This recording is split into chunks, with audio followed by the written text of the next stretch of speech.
Our unconscious mind is there to protect and preserve our body. What does it mean? See, we are not consciously making our heart pump blood and making us live alive. We are not consciously doing that. See, every day our heart is pumping about 7,600 liters of blood. And it is making sure that our body temperature is maintained. And we are not consciously breathing. We don't have to consciously look into us and say, oh, we have to breathe now and we have to breathe out now. It is the unconscious mind making sure that we are alive. It protects us and preserves our body. 95% of what we do, who we are, is our unconscious mind. Only 5% is the conscious mind. See, even though I'm a counselor, a psychotherapist, because after learning all this hypnosis and NLP and all that, I don't really believe that the talking therapy works for everybody. It may work, but it takes a long time for people to achieve anything out of it. The reason being, you're only working with the 5%, very small part of you. So people can go for years and years for therapy and no change in their life at all. And see, from 0 to 7 years of age, all our programming, all the things these kids go through, they absorb them as a sponge. It becomes their conditioning and programming. Most of their core beliefs, values, what is right and wrong is actually unconsciously formed in them until they are 7 years old. That's why we have to be really careful with the kids, what they teach them, how we bring them up and things like that. It is not destined, however. See, even though we have been programmed, we are not destined to live with that. We can change that. I'm a living proof of that. Every programming, every conditioning that we have, we form that because that actually protected us at that particular time. And unconsciously, see, this conscious mind is like a filter. Whatever goes through this filter becomes your conditioning. It becomes your programming. If you type something on the computer, like for example, take a calculator, and if you type 2 plus 2, it's always going to give you 4, isn't it? Because that's the programming it has. It's not going to change the result just because you typed 1,000 times. That's the programming of this calculator. So likewise, we have been programmed to believe certain things. We have been programmed to believe certain cultural beliefs, religious beliefs, or what is right and wrong. What is right for someone is not right for someone else. What is the right religion is not right religion for another person. Why? It is because of the beliefs that we form. We can change that.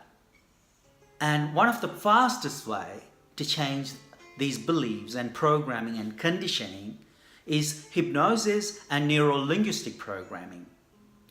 You can also use meditation for that as well.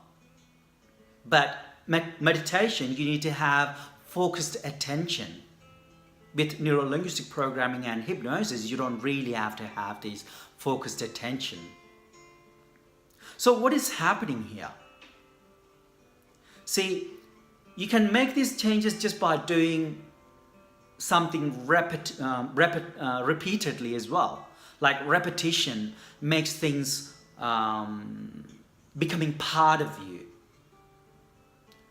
If you ride a bicycle or if you drive a car repeatedly, You don't even have to think about riding a bicycle after some time. You don't have to think about driving a car or something after some time. Because it becomes part of you, it becomes a program in you. With every problem that we have, it is the same thing. It could be a depression, it could be that your illness. I'm talking about illness because I had a client coming to see me recently, and she had depression.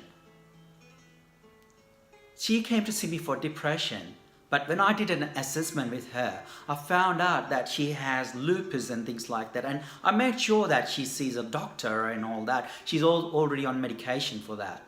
But then she said there's no improvement at all.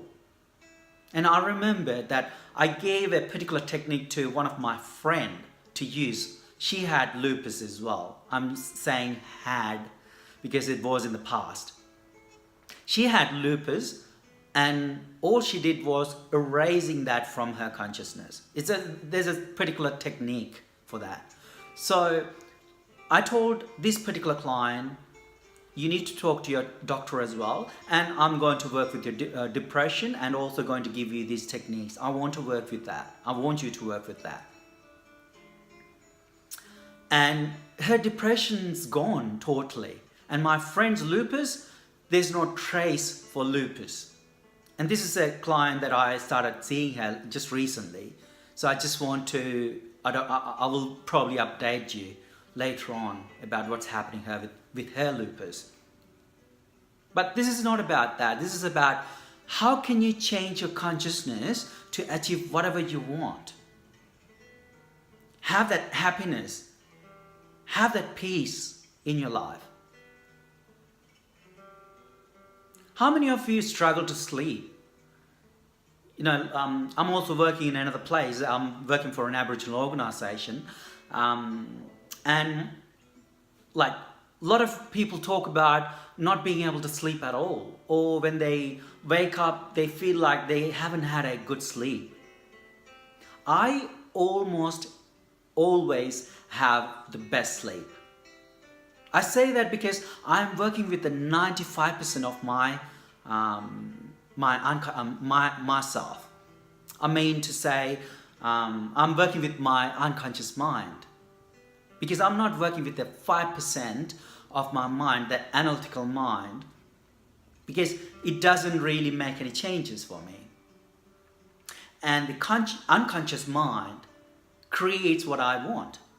I sleep really peacefully. I have the deepest sleep. When I wake up, I feel really rejuvenated and I feel very rested. And if you want to make changes, do something repeatedly. It becomes part of you. If you don't change something and if you do the same thing again and again, you're going to get the same result. So if you want to change something, change your lifestyle and repeat that. It can feel really difficult and very hard. Your body and mind and everything is going to fight with you. But if we change that, and once it becomes really hardwired, it becomes your second nature. So thank you for watching. Thank you.